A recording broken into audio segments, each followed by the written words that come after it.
This is Mac OS Ken. Entering lap number 2, new old games headed to Apple Arcade, and it's almost time to pay for Apple TV Plus. It is Wednesday, the 16th of June, 2021. I'm Ken Ray, and this is news from Mac OS Ken, brought to you by yours truly and sponsored by Fundrise, the future of real estate investing. Learn more at Fundrise, fundrise.com/MacOSKen. This show is also sponsored by the Business Movers podcast from Wondery, now in Season 5, The Enlightenment of Steve Jobs. I am really grooving on the storytelling aspect of this show. I've read the Walter Isaacson bio. I've read Icon, the greatest second act in the history of business. I was physically present when some big announcements were made. I don't know every story, but I know a lot of the stories. And yet, listening to the enlightenment of Steve Jobs, when we meet Ross Perot and he gives Jobs the money to keep Next going, first of all, I had forgotten that happened. And second, it was an exciting story. And exciting to hear it told as a story. And the struggle with Apple's board and fighting his own staff on the Next Cube and figuring out the future of Pixar. Steve Jobs' one story is so many stories. And you can hear some of them now. Listen to Business Movers, The Enlightenment of Steve Jobs on Apple Podcasts, Amazon Music, or you can listen 1 week early and ad-free by joining Wondery Plus in the Wondery app. Wondery. Feel the story. You know what we could do? We could decide that now is fine. I mean, we won't, but we could. For the past year, analysts have watched the tech sector skyrocket, thanks to people having to work from home and school at home and be so bored that they'll subscribe to every video service and download every game imaginable. The whole time, analysts worried about 1 year later, how growth in 2020 would make growth in 2021 difficult. It set up tough compares, they said. You know what we could do? We could decide that now is fine. We could decide that 2020 was anomalous. I've seen at least one analyst compare a month or two this year with the same month or two in 2019, because 2020 was anomalous. Of course, we'd all have to decide that, and we're not all going to. Even if 2020 was a game changer, and it was, the game still has rules and people will still play by them. And quick aside, just because we're fine doesn't mean we're all fine. The US is miles ahead of a lot of the planet in terms of vaccination and recovery, though that's only if you plot us as a united set of states. Divide the states up, as states seem want to do, and we're still in for a questionable summer. This is from the Washington Post. States with higher vaccination rates now have markedly fewer coronavirus cases, as infections are dropping in places where most residents have been immunized and are rising in many places people have not, a Washington Post analysis has found. States with lower vaccination also have significantly higher hospitalization rates, the Post found. Poorly vaccinated communities have not been reporting catastrophic conditions. Instead, they are usually seeing new infections holding steady or increasing without overwhelming local hospitals. The Post goes on to say, an uptick in infections in numerous states offers a preview of summer surges that could take hold if the unvaccinated continue to behave as if they are vaccinated, said Michael Sogg, an infectious disease doctor at the University of Alabama at Birmingham. For now, risk is unevenly distributed, concentrated in communities where shots are sparse, he said. I'm sorry, we're supposed to be talking about business. And we are. A piece from VentureBeat has the market trackers App Annie and IDC saying that downloads of mobile games were up 30% in the first quarter of 2021 versus the first quarter of 2020, while spending was up 40%. The confusing nature of time may make it difficult to keep track of what was happening when. The first quarter of 2020, most of the world had not gone into lockdown. The first quarter of 2021, most of the US had not been vaccinated, let alone come out of lockdown. So of course we spent more on pastimes last quarter than the year before. The year before we were still traveling and going outside, weather permitting. The issue now is we're lapping ourselves, nothing kinky. VentureBeat says the real test will be in the second quarter, as that was when the lockdown was in full force and people turned to gaming because they had nothing else to do. It will be hard to beat numbers from a year ago as a result, especially as things are opening up now and providing more competition for games.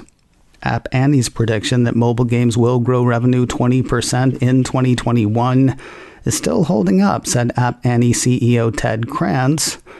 The bearish people in the game industry are concerned that mobile games and other sectors will stop growing once lockdown restrictions are gone and the world can engage in other kinds of entertainment and sports again. You know, there is another variable to consider. All the new stuff we bought. Walking around with older, slower tech might not have discouraged people from buying lots of apps, and yet people might be more inclined to spend money on the latest games if they have relatively recent gear on which to play them. It seems that could keep spending on games going even if people are going outside again. And there is lots of new tech in tow. Cult of Mac cites new numbers from Counterpoint research that show massive, if unsurprising, growth for iPad last year. According to the report, Apple sold a third more iPads in 2020 than it did in 2019. While iPad sales grew 33% last year, Counterpoint points out that the tablet market only grew 19%. By the first quarter of this year, iPad owned 37% of the global tablet market. Of course, the question now is, can that growth continue? That seems unlikely for iPad for a couple of reasons. First, the COVID-related rush has already happened. It's not that tablet sales are going to stop, but wherefore any surge? Second, remember the semiconductor shortage? Counterpoint analyst Liz Lee notes that Apple is currently grappling with supply chain constraints such as chip shortages and production issues related to the Liquid Retina XDR panel. For this quarter, Lee is not optimistic, though her firm expects iPad sales to soar in the third quarter. Then we're into the holidays, and seriously, how many variables were there? Hey, you know what we could do? We could decide that now is fine. Tangentially related, Apple's bringing some more new, old games into the arcade. Cult of Mac ran a piece Tuesday highlighting a Twitter thread from the Apple Arcade account that announced the imminent arrival of Angry Birds Reloaded, Alto's Odyssey, The Lost City, and Doodle God Universe. You know, Doodle God Universe can be sung easily to the tune of Jesus Christ Superstar. You're welcome. None of these games are new, though they are said to be improved. The Angry Birds entry promises visual enhancements and new characters. Alto gets new adventures to explore and mechanics to discover, according to Apple. And Doodle God Superstar, you're welcome, has been fully redrawn with new updates that make the puzzle gameplay feel even better. Each will work on Apple Arcade for iPhone, iPad, Apple TV, and the Mac. They'll support both touchscreens and game controllers, according to Cult of Mac. The only question now is when. The answer, unknown. Coming soon is all the thread says, though the tweets in the thread do include links to set a reminder. HomePod Mini has a couple of new places to call home. Apple Insider says Apple's small, smart speaker is now on sale in Austria and Ireland and is listed as coming in June to New Zealand. In the two European countries, the device will run buyers the equivalent of $120 US, roughly $21 more than here in the States. When orders go up in New Zealand, they'll sell at a $15 premium, going for the equivalent of $114 US. As the seeds to developers go, so go releases to testers. We heard yesterday of the third round of betas for iOS, iPadOS, and tvOS 14.7 going out to the dev types, along with macOS 11.5 and watchOS 7.6. Now a piece from 9 to 5 Mac says the iOS, macOS, and watchOS betas are out to public beta testers as well. Not sure whether they left out the iPadOS and tvOS updates because they're not available or just because they missed them. The former appears to be the case. iMore ran 3 separate stories on the releases, leaving out mentions of iPadOS and tvOS. If you're in the public beta program, you may want to check. If you're not in the public beta program but would like to be, you can learn more at beta.apple.com. Lossless audio and spatial audio are making their way to Apple Music for Android. 9 to 5 Google says both have landed in the beta version of the application/service. According to the report, these new features require signing up for the beta channel in the Play Store and are not yet rolled out to stable users. Sounds kind of harsh, but I think I know what they meant. Whatever the case, 9 to 5 Google figures the smoother, spatial sounds should roll out to all devices soon. More news in a moment, but first a word from Fundrise, the future of real estate investing. A diversified portfolio is more than just different kinds of stocks. It's a mix of stocks, bonds, mutual funds, and now you can put private real estate into the mix with Fundrise. Fundrise provides access to diversified portfolios of private real estate to all investors with their industry-leading, easy-to-use platform. Setting up my Fundrise account was easy. Answer a few questions, make a few decisions. Takes just a few minutes. I'm liking the associated app for a few reasons. It lets me keep track of the projects Fundrise is into, it sends me updates on the Fundrise strategy, and it lets me keep track of my investment's performance. Fundrise is committed to sharing insights and updates about all aspects of my investment. And yours too. Whether you're looking to add stable cash flow via dividends or prefer long-term growth through appreciation, Fundrise makes investing in private real estate as easy as investing in stocks, bonds, or mutual funds. See for yourself how over 130,000 investors have built a better portfolio with private real estate. It takes just a few minutes to get started. Go to fundrise.com/macOSKen today. That's FUNDRISE. Fundrise.com/macOSKen. Fundrise.com/macOSKen. Mayo Clinic patients now have access to the Health Records feature on iPhone. That's the feature made to let people view and aggregate all of their health data in one easy-to-access spot on the iPhone, according to a piece from Mac Rumors. That report goes on to say that Mayo Clinic patients who have a patient services account can access that data through the Health app using their patient services username and password. The feature is opt-in and available as an option for Mayo Clinic patients with an iPhone. A sign that Apple may feel that its TV programming is ready for prime time. The Next Web says the Cupertino company is shortening the free trial for Apple TV Plus from 12 months to 3. After launching Apple TV Plus in November of 2019, the piece says Apple has consistently given a year-long free trial of its streaming video service to anyone who has purchased a new compatible device. Kiss that goodbye come the 1st of July. According to an update to the Apple TV Plus offer, eligible devices activated the 1st of July 2021 or later will qualify for offers of 3 months free Apple TV Plus. Eligible devices activated on the 30th of June 2021 or earlier will qualify for offers of 12 months free Apple TV Plus, $4.99 a month after free trial.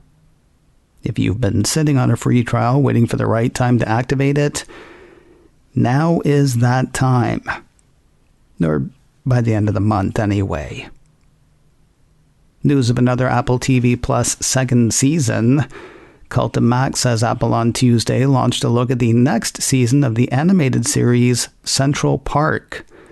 If you've not seen the show, the cult outlines it, saying the series follows the exploits of Owen Tillerman, the manager of New York's Central Park, and Paige, his journalist wife, who raised their kids Molly and Cole in the world's most famous park.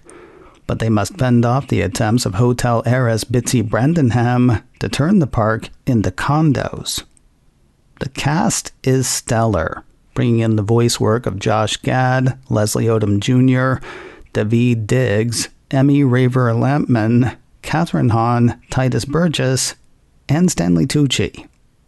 The second season of Central Park starts on Friday, the 25th of June. Between now and then, you can catch the trailer on YouTube. And finally today, Apple's paid podcast parade is finally underway. iDownload blog says not only are there shows for which you can pay, there are also channels in Apple's Podcasts app. Though Apple delayed the changes from last month to yesterday, not sure everything's 100% ready. Or maybe it's just confusing. It's the channel thing that has me curious. According to Apple, as listeners subscribe to channels, the Listen Now tab expands with new rows that provide easy access to all of the content included in the channel and with their subscription. Listeners who subscribe to 2 or more channels will see a My Channels row in the Listen Now tab, where they can browse and follow all of the shows offered. Maybe their use of the word subscribe is the giveaway, or the opposite of a giveaway. Earlier this year, Apple changed the labeling in the Podcasts app from subscribe to follow, differentiating between shows that would eventually be paid and others that would stay free. I checked out a couple of channels of free content. There is no subscribe button, which makes sense since the content does not cost money, but there's also no follow button for any channel I saw, which is confusing. Anyway, paid podcasts and channels have both made their way to Apple Podcasts. Happy listening. macOS Ken, brought to you by me and sponsored by the Business Movers podcast from Wondery. Catch Business Movers Season 5, The Enlightenment of Steve Jobs, on Apple Podcasts, Amazon Music, or listen a week early and ad-free through Wondery Plus in the Wondery app. This show is also sponsored by Fundrise, the future of real estate investing. Learn more at Fundrise, fundrise.com/macOSKen. Advertising handled by Backbeat Media, online at backbeatmedia.com. You can reach me a couple of ways. Info at macosken.com or call 716-780-4080. Until next time, that is news from macOS Ken. I'm Ken Ray.